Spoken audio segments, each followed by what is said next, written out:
Last వీడియోలో మనం anti gravity use చేసి ఒక వెబ్సైట్ ఎలా బిల్డ్ చేయాలి అని తెలుసుకున్నాం కదా. ఈ వీడియోలో మనం పూర్తిగా ఒక వెబ్సైట్ని ఎలా బిల్డ్ చేయాలి, అది కూడా front end and back end using antigravity and then Firebase. ఇప్పుడు మనం బిల్డ్ చేయబోయేదాన్ని డైనమిక్ వెబ్సైట్ అంటారు. మొన్న మనం బిల్డ్ చేసింది స్టాటిక్ వెబ్సైట్. అసలు దీనికి డిఫరెన్స్ ఏంటి అన్నది నేను మీకు చూపిస్తాను. బ్రౌజర్, ఇప్పుడు నేను ఇక్కడ మేకర్వర్క్స్ ల్యాబ్ అని టైప్ చేస్తాను. మేకర్వర్క్స్ ల్యాబ్ .in. అయితే ఇక్కడ గమనించారా, మొత్తం ఒకసారి గమనించండి. గమనిస్తే ఇప్పుడు నేను దీన్ని రీఫ్రెష్ చేస్తాను. రీఫ్రెష్ చేశాను, ఏమన్నా ఒక్కటి కూడా మారదు ఇక్కడ, ఎందుకంటే ఇది స్టాటిక్ వెబ్సైట్. స్టాటిక్ వెబ్సైట్ అంటే అసలు చేంజ్ అనేది ఏం కనిపించదు మనకి. ఎన్నిసార్లు అయినా స్క్రోల్ చేయండి, ఎన్నిసార్లు అయినా రిఫ్రెష్ చేయండి, ఏం చేంజ్ కనిపించదు. దాన్నే స్టాటిక్ వెబ్సైట్ అంటారు. డైనమిక్ వెబ్సైట్, డైనమిక్ వెబ్సైట్కి ఎగ్జాంపుల్ యూట్యూబ్ అని టైప్ చేశాను. ఇక్కడ ఏదో అమృతం సీరియల్ రీమాస్టర్డ్ అని కనిపిస్తుంది. దీన్ని నేను రిఫ్రెష్ చేస్తాను. ఇక్కడ రీఫ్రెష్ చేయగానే అమృతం సీరియల్ రీమాస్టర్డ్ ఎపిసోడ్ 225 అని కనిపిస్తుంది. మీరు ఇందాక చూసినట్టయితే అది వేరేది ఉంటుంది. సో దీన్నే డైనమిక్ వెబ్సైట్ అంటారు. చేంజెస్ కనిపిస్తూ ఉంటాయి మీరు ఎన్నిసార్లు రిఫ్రెష్ చేస్తే అన్నిసార్లు. ఇన్స్టాగ్రామ్ స్క్రోల్ అప్పుడు కూడా చూస్తాం కదా, మనం ఒకసారి ఆ రీల్ వెళ్ళిపోయిందంటే దొరకడం కష్టం మళ్ళీ మనకి. అది ఎందుకంటే అది dynamic website. Anti gravity open చేద్దాం. Anti gravity open folder. చెప్పాను కదా ఏజెంట్ అంటే ఏంటి, ఏజెంట్ ఎలా వర్క్ అవుతుంది, మనం ఫోల్డర్ని ఎలా ఇంపోర్ట్ చేసుకోవాలి, అవన్నీ యాంటీ గ్రావిటీలో. నేను ఇప్పుడు ఒక ఫోల్డర్ క్రియేట్ చేస్తాను. డెస్క్టాప్లోనే క్రియేట్ చేద్దాం. డెస్క్టాప్లో ఫ్లిప్కార్ట్ లాంటి వెబ్సైట్ని నేను క్రియేట్ చేయాలనుకుంటున్నాను. సో చూద్దాం. Flipkart, okay, Flipkart folder create అయిపోయింది, చూడొచ్చు. నేను బ్రౌజర్ ఓపెన్ చేశాను, మళ్ళీ చాట్‌జీపీటీకి వెళ్ళాను. చాట్‌జీపీటీలో నేను నాకు ఏదైతే కావాలో అది చెప్పాను దానికి. I want to build a website like Flipkart using HTML, CSS, JavaScript, give me prompt for front end. And అది ప్రాంప్ట్ ఇచ్చింది. నేను దీన్ని ఫస్ట్ కాపీ చేసుకున్నాను. కాపీ చేసుకొని యాంటీ గ్రావిటీ ఓపెన్ ఫోల్డర్, డెస్క్టాప్లోకి వెళ్ళి ఫ్లిప్కార్ట్ ఓపెన్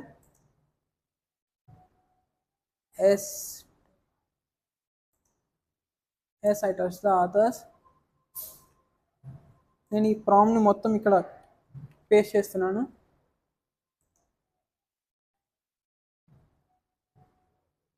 ఓకే, ఇప్పుడు అది జనరేట్ చేసుకుంటూ పోతుంది. ఇప్పుడైతే ఫ్లిప్కార్ట్ ఫ్రంట్ ఎండ్ జనరేట్ అయిపోతుంది, కానీ మనకి బ్యాక్ ఎండ్ కూడా కావాలి కదా. సో మనం మళ్ళీ బ్రౌజర్ ఓపెన్ చేసుకొని ఫైర్ బేస్ అని టైప్ చేయాల్సి ఉంటుంది. గూగుల్ అయితే ఇలా వస్తుంది. ఓకే, దీన్ని మనం ఇలా వెళ్దాం, క్లిక్ చేద్దాం దీని మీద.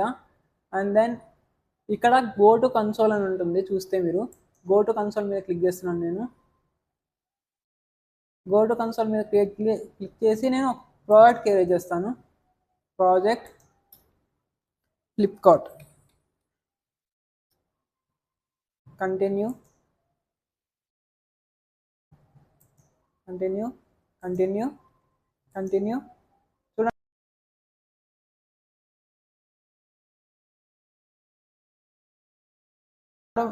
ఇది డిఫాల్ట్గా ఉంటే అది సెలెక్ట్ చేసుకోండి.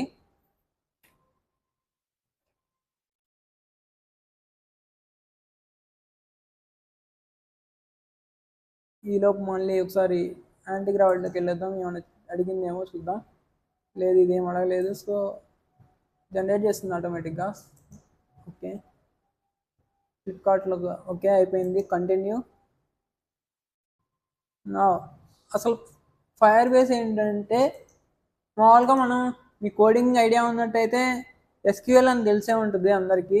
SQL, MySQL, PL/SQL అవన్నీ యూజ్ చేసి మనం బ్యాక్ ఎండ్ క్రియేట్ చేస్తాము, బ్యాక్ ఎండ్ కోడ్స్ రాస్తాము. బట్ ఇక్కడ మనకు అవసరం కూడా ఉండదు. ఇది వచ్చేసిన తర్వాత ఇక్కడ add app, web, and then ఇక్కడ మళ్ళీ Flipkart, register app,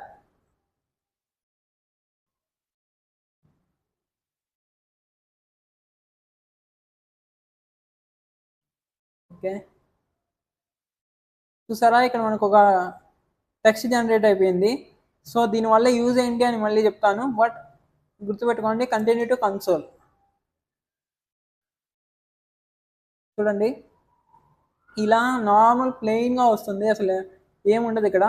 so go to settings, general, ఇక్కడికి వెళ్ళినప్పుడు ఇందాక ఏదైతే జనరేట్ అయిందో అది అంతా ఇక్కడ ఉంటుంది. ఓకే, చూడండి API key, auth, domain and project ID, storage bucket, messaging sender ID, app ID, measurement ID, ఇలా ఇలా వస్తుంది. ఓకే, అండ్ దెన్ ఇది జనరేట్ అవ్వాల్సి ఉంటుంది ఇంకా, సో కొంచెం టైం పడుతుంది, వెయిట్ చేయాల్సి వస్తుంది.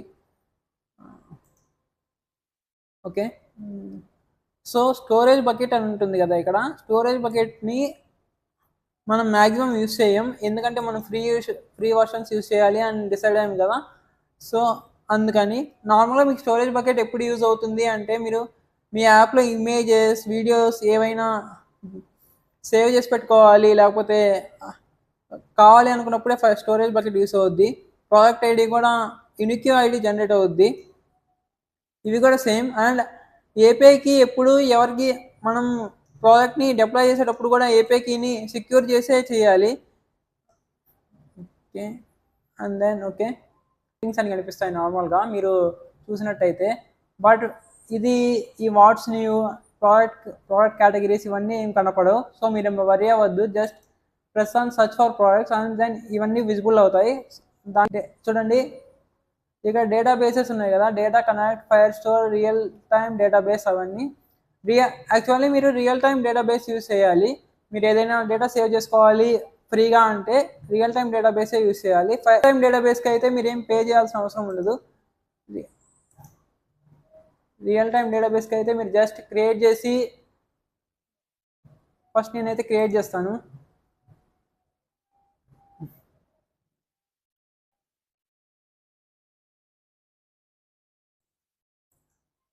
నెక్స్ట్ టెస్ట్ మోడ్లో పెడతాను, ఎందుకంటే నేను యాప్ని టెస్ట్ చేస్తాను కాబట్టి ఫస్ట్ వెబ్సైట్ని. సో ఏదైనా డేటా వెంటనే వెళ్ళిపోవడానికి ఈజీగా, అంతేగాని టెస్ట్ మోడ్లో పెట్టి చేయాలి అని ఏం లేదు. Real time database and then ఇక్కడ చూడండి అథెంటికేషన్ అని ఉంటుంది, అథెంటికేషన్ కూడా మీరు ఆన్ చేసి పెట్టుకోవాల్సి వస్తుంది. Setup sign in method, get started, email and password ఉంది కదా, దీన్ని ఎనేబుల్ చేసి పెట్టుకోండి. మనం ఏమేం చేసాం, authentication, real time database. Real time database దేనికి, మన ఆర్డర్స్ అవన్నీ స్టోర్ అవ్వడానికి. అథెంటికేషన్ మన sign up and sign in కోసం అండి. యాంటీగ్రావిటీకి వెళ్దాం, అది ఎంతవరకు జనరేట్ చేసిందో చూద్దాం. ఓకే, ఇది మొత్తం కోడ్ జనరేట్ చేసినట్టుంది. అండ్ దెన్ 3 ఫైల్స్ వచ్చేసాయి ఇక్కడ. ఓకే ఓకే, క్రోమ్ మీద క్లిక్ చేద్దాం. ఓకే, ఇక్కడ వస్తలేదు, సో నేను కాంప్లికేట్ చేయాలనుకోవడం లేదు దీన్ని. So show me the output in the local host చేస్తుంది చూసారా. యాక్చువల్లీ ఇప్పుడు మనం ఎందుకు ఒకేసారి ప్రాంప్ట్ మొత్తం ఇచ్చేయచ్చు కదా, ఫ్రంట్ ఎండ్కి, బ్యాక్ ఎండ్కి, అన్నిటికీ కలిపి అని అంటే, ఫస్ట్ మీరు కోడ్ జనరేట్ చేసిన తర్వాత ఒక్కోసారి కోడ్ని టెస్ట్ చేసుకోండి. ఎప్పుడైనా మీకు ఒక చిన్న మైనర్ చేంజ్ కావాలి అనుకున్నప్పుడు మీరు దానికి యాంటీగ్రావిటీ మీద, ఇంకొక చాట్‌జీపీటీ మీద ఆధారపడాల్సిన అవసరం ఉండదు. మీరే వెంటనే ఒక కలర్ చేంజ్ కనో, ఒక ఫాంట్ చేంజ్ కనో ప్రతిసారి మీరు ప్రాంప్ట్ చేయడం వల్ల మీ టోకన్స్ వేస్ట్ అయిపోతాయి.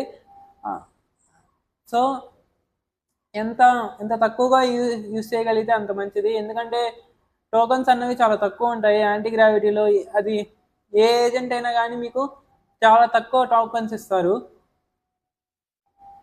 సో నేను ఇప్పుడు మీరు వ్యూ చూడొచ్చు, ఫ్లిప్కార్ట్ది సేమ్ ఫ్లిప్కార్ట్ లాగే జనరేట్ చేయించింది లాగిన్ అంతా.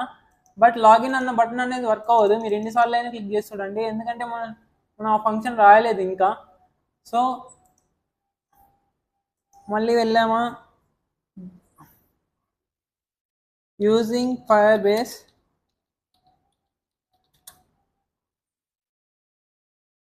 create login sign up for this.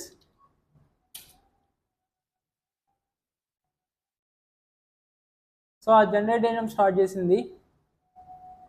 ఇక్కడ చూసుకోండి ఒకసారి గమనించండి, ఇక్కడ ఎక్కడ ఫైర్బేస్ డాట్ జేఎస్ ఫైల్ అనేది ఉండదు, ఎక్కడా ఉండదు. ఇప్పుడు అది క్రియేట్ చేస్తుంది అండ్ దానిలో చిన్న చిన్న చేంజెస్ చేయాల్సి వస్తుంది మనం, అది నేను ఇప్పుడు చెప్తాను. ఓకే, చూడండి ఇది మొత్తం క్రియేట్ చేసింది.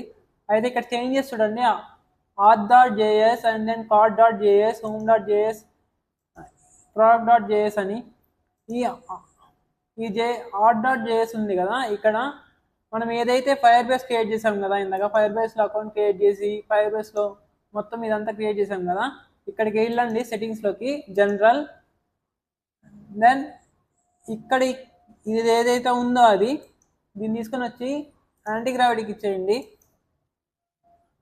ఇక్కడ యువర్ ఏపీఐకి యువర్ ప్రాజెక్ట్ ఐడి ఫైర్బేస్ యాప్.com యువర్ ప్రాజెక్ట్ ఐడి అన్నీ ఉన్నాయి కదా, ఇవన్నీ రీప్లేస్ చేయాలి యాక్చువల్గా మాన్యువల్గా. బట్ మనం అయితే టెస్ట్ డమ్మీ ప్రాజెక్ట్ కాబట్టి ఇక్కడ ఇచ్చేస్తున్నాము. నార్మల్గా మీరు ప్రొడక్షన్ ప్రోడక్ట్ బిల్డ్ చేయాలి అనుకుంటే మాత్రం మీరు ఏజెంట్కి ఇవ్వద్దు. చూడొచ్చు మీరు ఇక్కడ మొత్తం చేంజ్ అవుతూ వస్తుంది. ఏపీఐకి మొత్తం అయిపోయింది. సో లోకల్ హోస్ట్ మనది ఆల్రెడీ ఉంది, ఒకసారి అక్కడికి వెళ్ళి రీఫ్రెష్ చేసి చూద్దాం. రీఫ్రెష్, లాగిన్ ఉంది, new to Flipkart account, create an account. So నేనైతే మా మేకర్వర్క్స్ ల్యాబ్దే ఇస్తాను, మేకర్వర్క్స్ lab@gmail.com. అండ్ దెన్ నేను ఒక పాస్వర్డ్ని క్రియేట్ చేద్దాం అనుకుంటున్నాను, అది 1 కంటిన్యూ మీద కొట్టాను. చూసారా ఇది లాగిన్ అయిపోయింది. ఫస్ట్ మీరైతే ఫైర్బేస్లో అథెంటికేషన్ ఆన్ చేసుకోకపోతే మీకు ఎర్రర్ వస్తుంది. ఇక్కడ ఫస్ట్ మీరు అథెంటికేషన్ రియల్ టైమ్ డేటాబేస్ అవన్నీ చేసుకున్న తర్వాతే అక్కడ మీ ఏపీఐ కీస్ అవన్నీ ప్రొవైడ్ చేయాలి.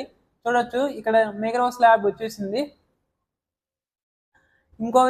ఇంకొక విషయం ఏంటంటే, ఇప్పుడు మీరు ఏదైనా స్టోర్ చేయాలి ఫ్లిప్కార్ట్లో మీ ఆర్డర్ ఐడి అవన్నీ అన్నప్పుడు రియల్ టైమ్ డేటాబేస్ చేసుకోవాలి ఖచ్చితంగా.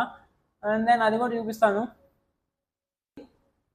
ఇప్పుడు నేను లాగౌట్ కొట్టాను, నేను డిఫరెంట్ మెయిల్తో లాగిన్ అవ్వాలని చూస్తాను. ఓకే, నా మెయిల్తోనే లాగిన్ అవుదాం.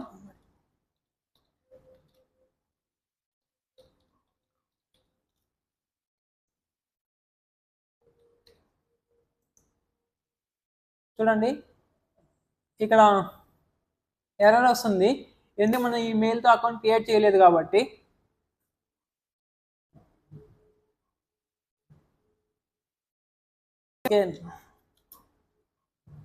ఇప్పుడు మనం నార్మల్గా మేకర్వర్క్స్ ల్యాబ్కి వెళ్దాం. Makerworks lab@gmail.com and then password items add చేయడానికి ట్రై చేస్తాను. 1 ఇక్కడ నెంబర్ 1 కనిపిస్తుంది కదా, 2 3 అండ్ దెన్ 3. నేను ఇప్పుడు కార్ట్ ఓపెన్ చేస్తాను. ప్లేస్ ఆర్డర్ మీద క్లిక్ చేయగానే order place successfully, this is a mock site అని కనిపిస్తుంది కదా. అదండి మనం ఆర్డర్ అయితే సక్సెస్ఫుల్గా ప్లేస్ చేద్దాం, అది ఆర్డర్ సక్సెస్ఫుల్ అని కూడా చూపించింది కదా. ఇంకేమైనా డౌట్స్ ఉంటే కామెంట్లో అడగండి. Thank you.